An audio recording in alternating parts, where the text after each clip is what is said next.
हिंदू धर्म में सभी देवताओं के अवतार की अलग अलग पौराणिक कथाएं प्रचलित हैं। 10 आदि शक्तियों में छठवां अवतार छिन्नमस्ता माता का माना जाता है।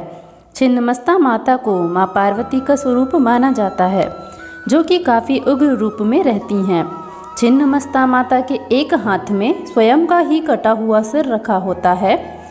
मान्यता है कि माँ के इस रूप की सच्ची श्रद्धा से उपासना करने से भक्तों की सभी मनोकामनाएं पूर्ण होती हैं। जीवन के सभी कष्टों का निवारण होता है। चलिए इस वीडियो के माध्यम से हम आज जानते हैं माँ पार्वती के छिन्नमस्ता माता के स्वरूप की पौराणिक कथा।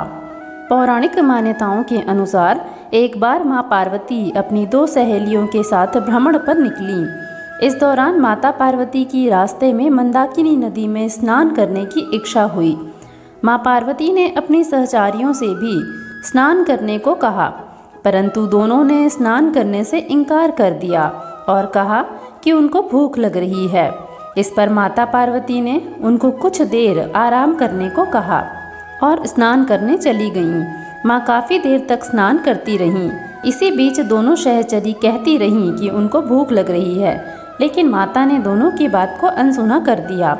इस पर दोनों सहचरियों ने माता से कहा कि माँ तो अपने शिशु का पेट भरने के लिए अपना रक्त तक पिला देती हैं, परंतु आप हमारी भूख के लिए कुछ भी नहीं कर रही हैं।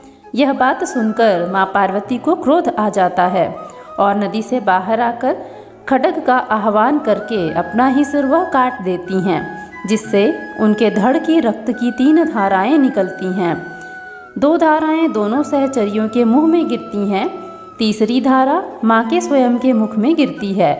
इससे सभी देवताओं के बीच कोहराम मच जाता है, जिसके बाद भगवान शिव कबंध का रूप धारण करके देवी के प्रचंड रूप को शांत करते हैं।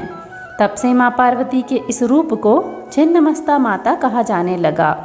दोस्तों, अगर आपको यह जानकारी पसंद आई हो तो वीडियो को लाइक ज़रूर करें।